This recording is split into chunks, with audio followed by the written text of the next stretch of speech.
La historia arranca con una serie de trabajos científicos que yo había hecho de estudiar cuestiones de acústica de animales fósiles, de perezosos fósiles que habitaron aquí en Sudamérica. A partir de los huesitos del oído vimos el tipo de sonido que escuchaban infrasonidos. A partir de la estructura del cráneo pudimos ver que seguramente también emitían muy bien esos infrasonidos. Y ahí surge la idea de la comunicación. Y a partir de ahí uno empieza, digamos, por qué los animales utilizan sonidos para comunicarse, qué cosas hay detrás de eso, cómo se manejan emociones con eso. Y ahí uno enseguida empieza a abordar en la música.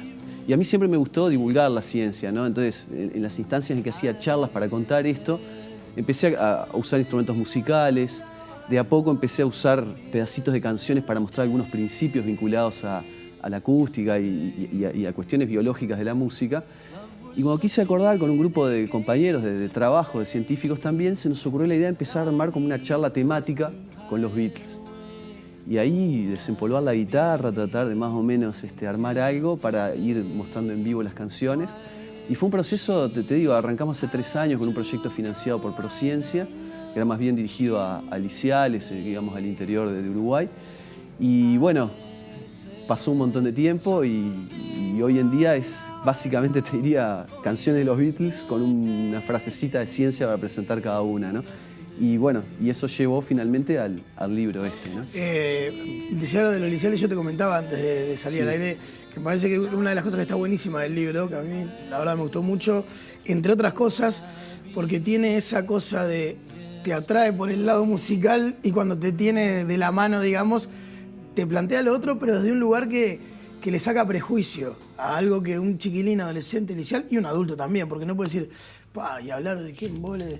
Y en realidad terminas hablando de hertz, de por qué las cuerdas del bajo son más gruesas y las de la guitarra más finas, y por qué la vibración de la cuerda, qué es lo que emite y por qué el sonido.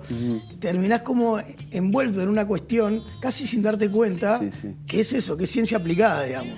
Claro, eso que vos sentís es algo que yo soy un ser humano, más allá de que me dedico como profesionalmente a la ciencia. No es algo buscado. O sea, yo siento lo mismo que vos. O sea, frente a esas cosas, el interés que a mí me genera la ciencia, el que me generó inicialmente cuando yo empecé a acercarme a la ciencia, fue por ese mismo lado. Y por eso es que trato de contar las cosas de esa manera, que es la que me resulta también natural a mí. O sea, probablemente a mí también me entusiasma más la música en sí misma y muchas de las anécdotas que aparecen ahí, y luego la ciencia viene como a agregar algo, ¿no? Me resulta natural, es la forma, digamos, que tengo de sentir la ciencia y es la forma por la cual yo llegué también a la ciencia, claro, ¿no? El libro pasa por un montón de situaciones, de canciones puntuales, de sensaciones también que generan las canciones. No las voy a quemar todas entre comillas, pero quiero por lo menos conversar de un par que me parecieron que estaban buenísimas. Una es esa vieja historia o esa vieja dicotomía Paul McCartney y John Lennon, en este caso trasladada a qué tipo de canciones hacía cada uno, cómo eran, cómo pegaban y hasta cuáles, según la temática y hasta la sencillez armónica y musical, llegaban más arriba en los rankings. Sí, sí. Bueno, ahí mencionas varias cosas, ¿no? Bueno, primero la comparación de Lennon-McCartney, hay algunos trabajos muy interesantes que yo menciono ahí. Vos citás, claro. Son estudios lingüísticos que normalmente se hacen cuantitativos, o sea, se han hecho también con textos para tratar de ver si tal texto lo escribió tal autor o no, ese tipo de cosas, ¿no?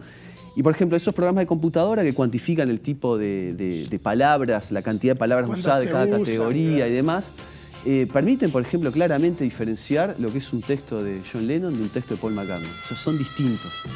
También permite ver la evolución que hubo. Y también rompe un poquito algunos mitos. De la banda. Exacto. Y también permite romper algunos mitos que hay. Por ejemplo, está esa idea como de Lennon como más intelectual, ¿no? Y McCartney como más simplón, más emotivo, ¿no? Y sin embargo, lo que se ve es que gran parte de las letras de McCartney, sobre todo a partir de cierto momento, empiezan a tocar temas más variados, usa palabras más complejas, ¿no? Tiene más diversidad de lenguaje. Te lleva un poco a replantearte también esa idea original, ¿no?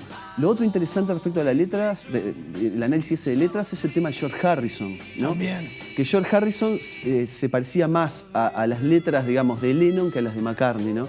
Yo hace poco también vi una anécdota que no la mencioné en el libro, pero que es interesante, viene a cuento, que es cuando Harrison escribió la letra de Something, que Lennon decía además que era la mejor canción, digamos, de Abbey Road,